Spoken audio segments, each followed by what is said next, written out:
वहां पे पूरी ताकत लगा दी और किसी भी तरह से योगी आदित्यनाथ खुद 10-10 बार गए वहां पे। अब फिलहाल में पहले अजीत प्रसाद आगे चल रहे थे, बीजेपी थोड़ी सी वहां पे आगे हो गई है। पूरी बीजेपी ने 1000 करोड़ की परियोजनाएं एक विधानसभा में लगाई। क्या लग रहा है आपको, अगर मिल्कीपुर में भारतीय जनता पार्टी जीतती है तो क्या संकेत है, भारतीय जनता पार्टी हारती है तो क्या संकेत है? कुंभ में जो कुछ हुआ, जिस तरह लाशें छुपाने की कोशिश करी, 4PM के स्टिंग ऑपरेशन में हमने एक एक चीज दिखा दी।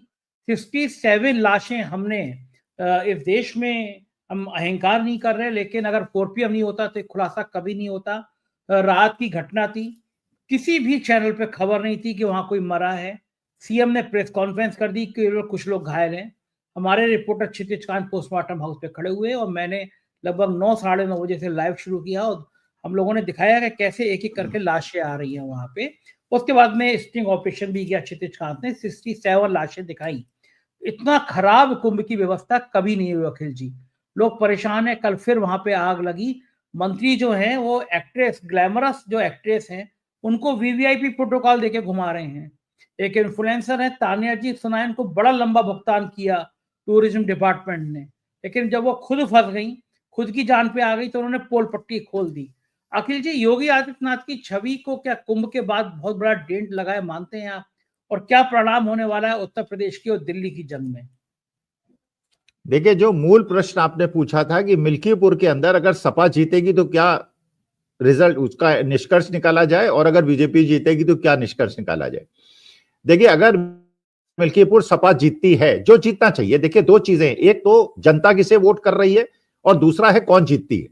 जनता ने तो महाराष्ट्र में भी महाविकास आघाड़ी को वोट किया, हरियाणा में भी कांग्रेस को वोट किया, लेकिन जीती भारतीय जनता पार्टी। अगर मिल्कीपुर में सपा जीतती है, इसका माने अगले विधानसभा चुनाव में कांग्रेस की लैंडस्लाइड विक्ट्री होने वाली है। मतलब सपा कांग्रेस की जो गठबंधन है उसका बिल्कुल एक तरफा चुनाव होगा। लेकिन अगर भारतीय जनता पार्टी जीतती है, इसका मतलब यह है कि चुनाव आयोग जिंदाबाद। देखिए, दो प्रश्नों का जवाब जरा कोई भी इंटेलेक्चुअल और कोई भी बुद्धिजीवी और थोड़ा सा सोचे।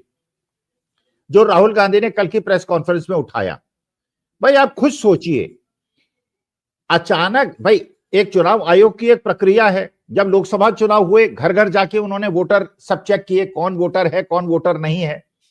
ये 2019 में भी किए, 2024 में भी किए। जितने वोट 5 साल में नहीं बढ़े, वो 4 महीने के अंदर बढ़ गए, क्योंकि चुनाव आयोग ने पार्लियामेंट में भी चेक किया होगा और विधानसभा में भी चेक किया होगा। तो इसका मतलब ये अचानक पॉपुलेशन कैसे बढ़ गई। संजय राउत ने एक बहुत अच्छा स्टेटमेंट दिया। उन्होंने कहा ये जो 35-36 लाख वोट हैं, ये फ्लोटिंग वोट हैं।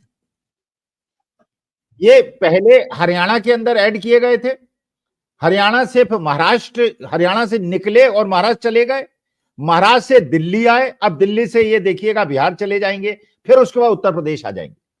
देखिए राहुल का, देखिए अगर निष्पक्ष, वही सुप्रिया सुले ने कहा कि भाई चुनाव आयोग से आप मांग क्या रहे हैं, लेवल प्लेइंग फील्ड दे दो।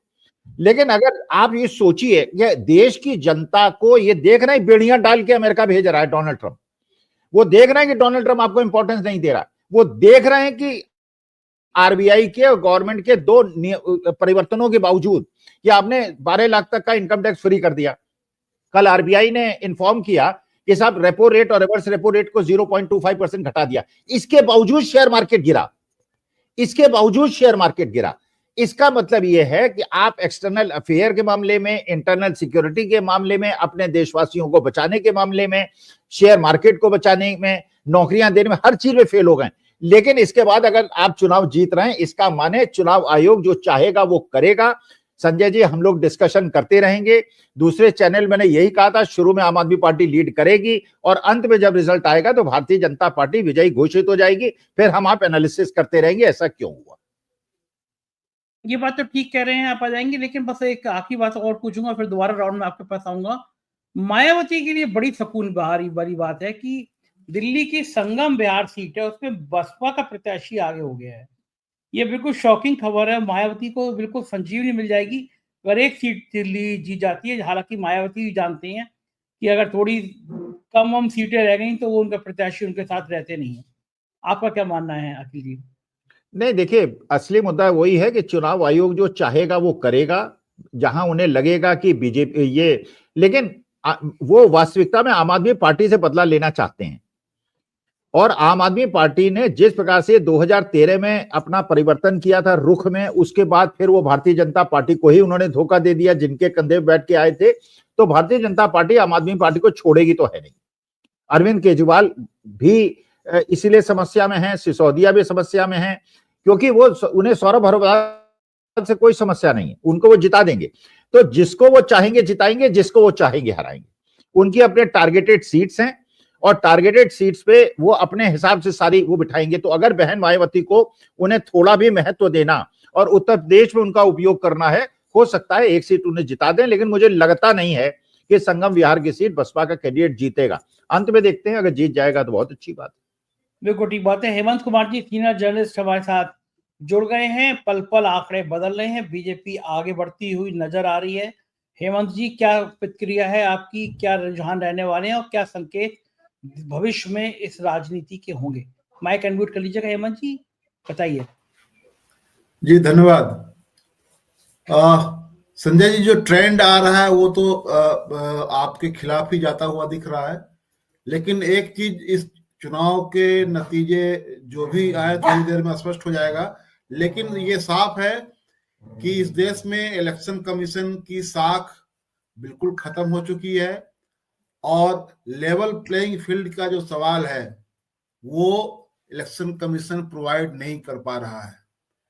बेईमानियां चारों तरफ से हो रही हैं। दिल्ली के चुनाव में भी साफ साफ दिखा कि किस तरह से बीजेपी के लोगों को छूट दी गई, चाहे वो बिधोरी साहब हो या अरविंद केजरीवाल के इलाके में जिस तरह से उनकी प्रचार गाड़ी पर हमला हुआ, तोड़फोड़ हुआ, और पुलिस कमिश्नर तक कहते रहे कि कोई औपचारिक शिकायत आएगी तो कार्रवाई होगी। तो एक तरह से साफ साफ ये दिख रहा है कि जो देश में जो चुनाव हो रहे हैं उसमें कैसे लेवल प्लेइंग फील्ड को खत्म किया जा रहा है, सभी पार्टियों को समान अवसर मिले, ये चुनाव आयोग सुनिश्चित नहीं कर पा रहा है। कल जो सुप्रिया सुले ने जो कहा, जो उनके ये चुनाव चिन्ह को लेकर के उनकी तमाम तरह की आपत्तियों, आवेदनों के बावजूद इलेक्शन कमीशन ने ऐसा बनाए रखा ताकि कंफ्यूजन का नुकसान एनसीपी शरद गुट को हो। और ये कल उन्होंने जो आरोप लगाया वो तो साफ साफ दिखाई दे रहा है, और उसके पक्ष में उन्होंने वो आंकड़े भी बताया कि किस तरह से उसका नुकसान हुआ है उनको। तो ये इलेक्शन कमीशन कैसे चुनाव को मैनिपुलेट करता है, ये तो एक बड़ी वजह है ही। लेकिन दिल्ली के चुनाव में एक खास चीज है कि अरविंद केजरीवाल जी को, उनकी पार्टी को, उनकी जो सलाहकार मंडली है, उनको इस बात को जान लेना होगा कि आपको वैचारिक राजनीतिक लड़ाई के साथ वैचारिक लड़ाई भी लड़नी है। आप जो चाहेंगे कि हम पर्दे के पीछे रहें, लुका छिपी का खेल करें, वो नहीं चलने वाला है। उन्होंने दिल्ली में जो लुका छुपी की, तो आपको ये क्या, आप क्या चाहते हैं कि आप आरएसएस के लाइन पर काम करें और लोग आपको चाहें कि आप बीजेपी के खिलाफ हैं? आप बीजेपी के लाइन पर काम करें और लोग समझें कि आप बीजेपी के खिलाफ हैं? ऐसा नहीं हो सकता है। आपको राहुल गांधी आज की तारीख में अगर ये कह रहे हैं कि हम राजनीतिक नुकसान उठा करके भी हम इस विचारधारा की लड़ाई को आगे बढ़ाएंगे,